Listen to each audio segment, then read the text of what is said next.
So ADHD is attention deficit hyperactivity disorder, and it's characterized by the presence of three core symptoms.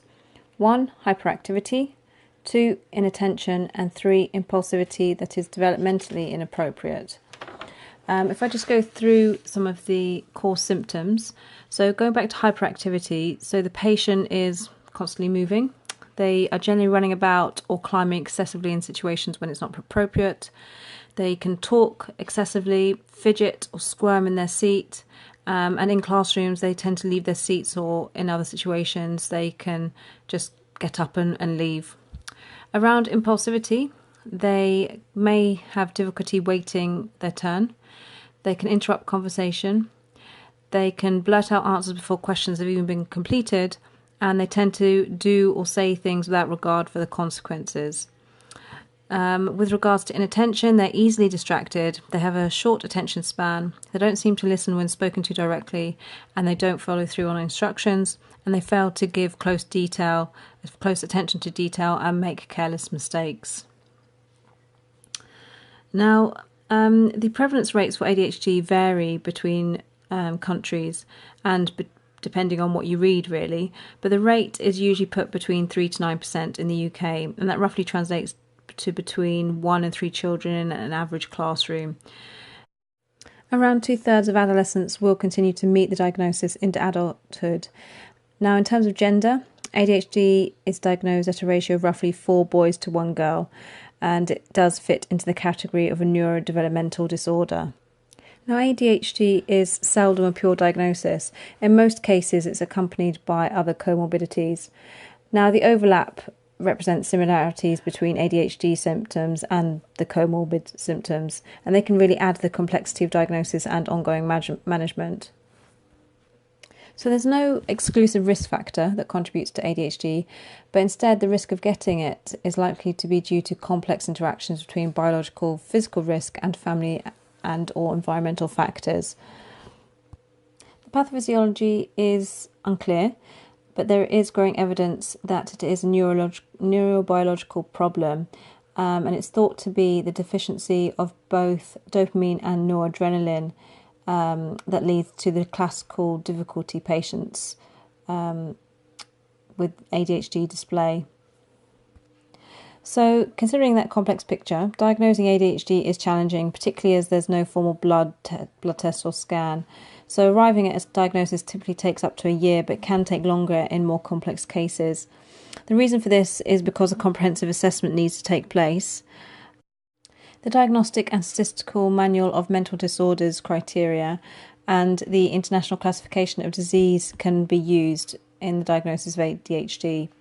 Now, once a diagnosis has been made, it can be classified into one of the following. So it could be classified as a combined presentation if enough symptoms of both inattention and hyperactivity and impulsivity are present for the past 6 months. It could be classified as a predominantly inattentive presentation, so if enough symptoms of inattention but not necessarily of the hyperactivity and impulsivity are present for the past 6 months. Or predominantly hyperactive impulsive presentation, where, as it sounds, enough symptoms of hyperactivity and impulsivity but not inattention are present for the past 6 months. Now, once ADHD is diagnosed, the level of severity will be ascertained from the degree of impairment it causes. Now, the condition can be classed as mild, moderate or severe. Now, although ADHD-like symptoms have been described for many years and the diagnosis has been recognised for over 3 decades, controversies around it still remain. To this day, many view ADHD as a label for naughty children or a failure in parenting. Media reports, particularly around increased prescribing of stimulants or their use in enhancing performance, further add to this controversy. It's therefore not surprising that parents are often wary of accepting this diagnosis, or there is disagreement between parents. So the management of ADHD requires a holistic approach with involvement from a number of areas, so medical, school, social and family. So it's useful to pause for a moment and think about how a patient may be feeling throughout this. The child will have been struggling in their domain, so schoolwork, friendships, relationships and emotionally for many months, if not years.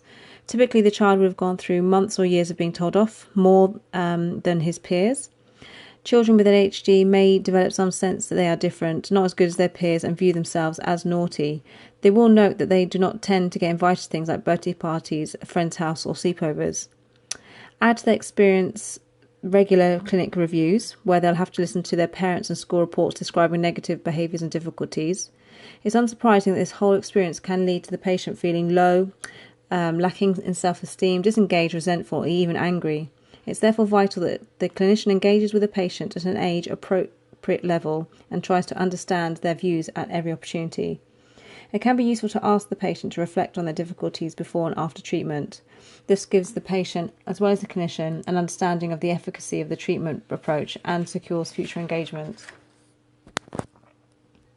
From the parent's point of view, there may be feelings of confusion or even guilt mediated by the associated stigma and preconceived views. It's therefore important that clinicians explore parents' thoughts and feelings about the diagnosis and medicating their child. This allows misconceptions to be clarified and the parents to feel comfortable with the treatment plan. Now, individual goals need to be set with the parents and the patients where it's possible. This, along with psychoeducation, ensures that parents and patients have realistic expectations. The generic goals of treatment are to use a combination of drug and non-drug measures to ensure that the patient can thrive in all domains and enjoy a fulfilling childhood. So if we look at some of the things that could be managed. So firstly, behaviour management. Now, NICE guidance recommends that a parent training education program is useful, particularly in conjunction with medication. Younger children will not have reached the level of development required to regulate their own behaviour, so clinicians need to work with parents and others around them. As a child gets older, moves into adolescence, more work can be done directly with the patient to influence behaviour and emotions. Now, behavioural interventions in ADHD have been used for over 2 decades. Evidence shows that behavioural parent training and behavioural modification in the classroom are regarded as well-established treatments. These interventions can also help manage other behaviours associated with comorbidities such as conduct disorder. Typically, these behavioural programs help enhance core parenting skills such as parent-child relationships, so for example spending time and showing affection. They can encourage desirable behaviours like use of praise and rewards.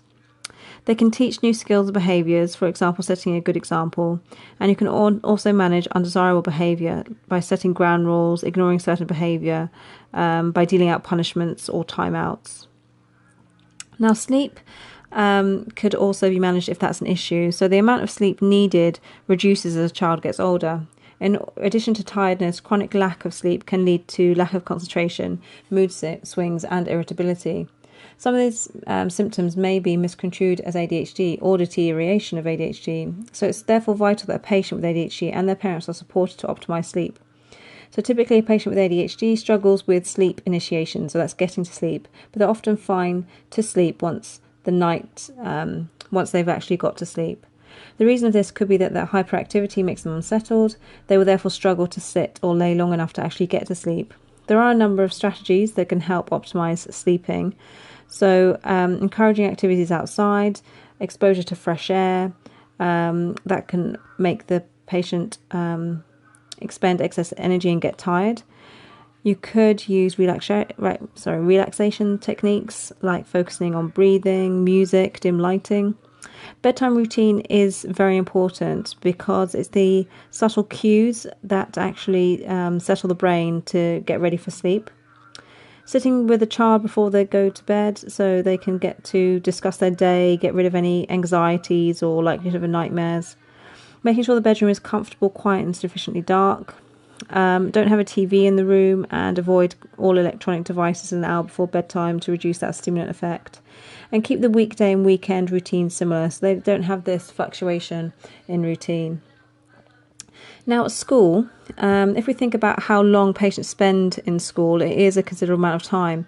It's an environment where they not only acquire academic skills but also social skills. So these patients with ADHD will inevitably find the classroom environment difficult due to the expectation to sit still, not make a noise, wait their turn and concentrate for a period of time. Equally, playtime or free time can be challenging as it's unstructured with fewer boundaries. So schools will utilise a variety of resources to ensure that the patient has the best access to the curriculum. Strategies will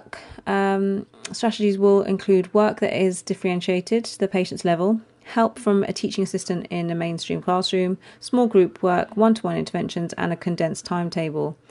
Patients may even get help from speech and language therapy, occupational therapy, school nurse and local teams that help them to better manage their emotions. Extra provision for exams can be provided, such as using computer, scriber and reader, and allowing extra time. And when the patient transitions from primary to secondary school, that can also be a turbulent time for the child and also for the parent. Primary schools tend to be smaller. Children are often taught in 1 to 2 classrooms and by a few teachers, where they can actually build a relationship. In contrast, secondary schools are bigger. There's a frequent need to move between lessons. They have to become more accustomed to many teachers and be more organised. So this can be problematic for patients with ADHD also.